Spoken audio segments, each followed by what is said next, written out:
humano y organizacional por el INESCO y certificado en poder de influencias positivas de Situation Management System. Diplomado en intervención familiar por la Universidad de Sudamérica Medellín, Colombia, y ha tomado cursos a través de Great Place to Work orientado a liderazgo situacional. Su trabajo es asesorar a colegios e instituciones privadas con formación humanista en México y en Latinoamérica. Su orientación y experiencia se han puesto en práctica en casas hogar de niños, adolescentes y población vulnerable, comunidades indígenas y fundaciones. El día de hoy nos hablará sobre los protocolos post-pandemia, el comportamiento y conducta social. Adelante, Luis Gerardo, si puedes abrir tu micrófono. Claro que sí, doctora. Muchas gracias por la oportunidad. Agradecimientos a todo el equipo de chat, como empresario y socio, al comité organizador, por supuesto, al contador Héctor Aguilera y bueno, a todos los ponentes, participantes y maestros y bueno, sobre todo a todos los colegios. Bueno, efectivamente vamos a hablar el día de hoy sobre los protocolos pospandemia de comportamiento y conducta social. ¿Qué tan importantes son hoy el tema de la psicología ante la emergencia del COVID? Y desde un enfoque de la prevención, de la detección y la gestión operativa de este tipo de riesgos, les voy a pasar primero que nada un dato sumamente importante referente a la Organización Mundial de la Salud 2021, muy recientemente, y nos dice que a medida que la pandemia del coronavirus se propaga rápidamente por todo el mundo, existe un considerable temor, miedo y preocupación, obviamente de todos, en la población en general y en ciertos grupos en particular como los ancianos, los procesos sanitarios y las personas, como las enfermedades previas. Y una de estas pandemias, digamos, secundarias que hemos sufrido todos nosotros, obviamente tiene que ver con el tema de la ansiedad, la depresión, la violencia en general. Entonces, continuando informando con este principio del impacto psicológico que a todos nos impacta a la fecha en todo nuestro país, en todo el mundo, ha sido como un problema bastante fuerte en cuanto al alto porcentaje del estrés y la ansiedad. Entonces, en este sentido, yo en esta plática, invitación y participación que amablemente me hicieron, dije, bueno, tenemos que hablar sobre el tema de la educación con valores y a través del modelo de gestión por emociones, nosotros tendremos que de alguna forma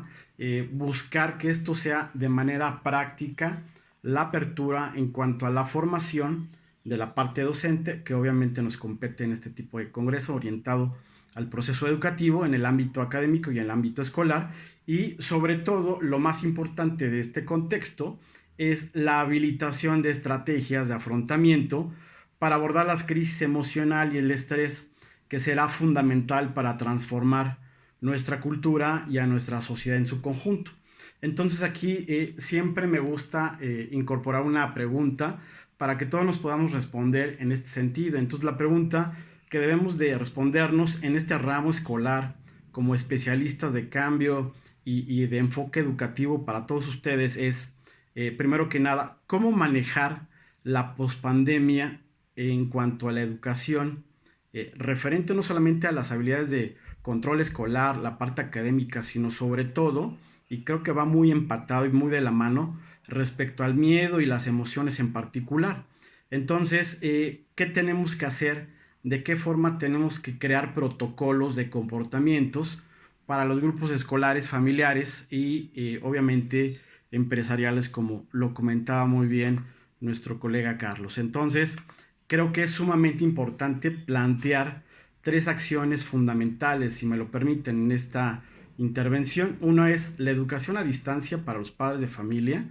para seguir practicando esa sana distancia en casa y en el colegio, un apoyo psicológico, a pesar de que ya empecemos a planear y a regresar las clases de manera oportuna y hacer un concepto híbrido. Creo que sí tenemos que, antes del regreso total, hacer un proceso de piloto con todos los colegios privados y oficiales para poder de alguna forma hacer ese ejercicio y poder controlar esas variables, a pesar de que los estudios recientes nos dicen que en varios países en este regreso a clases, por lo menos en las dos primeras olas, sí hubo contagio, pero en esta última ola en varios países de Europa y Latinoamérica principalmente hubo de alguna forma menos contagio. Entonces aquí la propuesta es que el regreso a clases por los alumnos, maestros, profesores administrativos y docentes, sean entornos de contingencia y prevención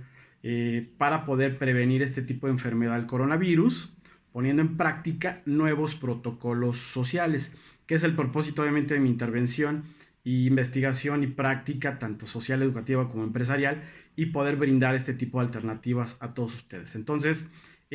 obviamente tenemos que ir trabajando sobre un proceso de sensibilización online, presencial o un híbrido, para poder evaluar este proceso de comportamiento, desempeño, para poder generar nuevas estrategias de seguimiento educativo junto con el colegio. Entonces, en una de las intervenciones que tuvo uno de nuestros ponentes, por supuesto, hablaba del proceso de renacer, y creo que es fundamental entender ese propósito en la práctica social y potencializar la educación desde la familia, los padres de familia, trabajadores, por supuesto, y crear nuevos escenarios de retroalimentación para fomentar ambientes emocionales y sanas prácticas que se programen al interior del colegio de forma online como parte de una nueva cultura ante la contingencia sanitaria, la normatividad tanto oficial, la académica, privada y oficial, y la escolar espera en este regreso a clases. Entonces, de mi parte, de manera muy general, creo que es sumamente importante considerar prácticas de comportamiento, protocolos antes de la apertura total, y sobre todo seguir educando con valores y ética a toda nuestra sociedad. Les agradezco muchísimo su participación, su interés, y por supuesto, obviamente nos pueden encontrar en dos páginas, si me lo permiten rapidísimo: www.inteligenciadetalentos.com y www.aulaeducativa.com.mx, y ahí tenemos obviamente muchísima información que podemos compartirles a ustedes, y obviamente nuestro canal de YouTube, ITA Consultores, para capital humano y desarrollo humano para la sociedad en general. Muchas gracias, doctora.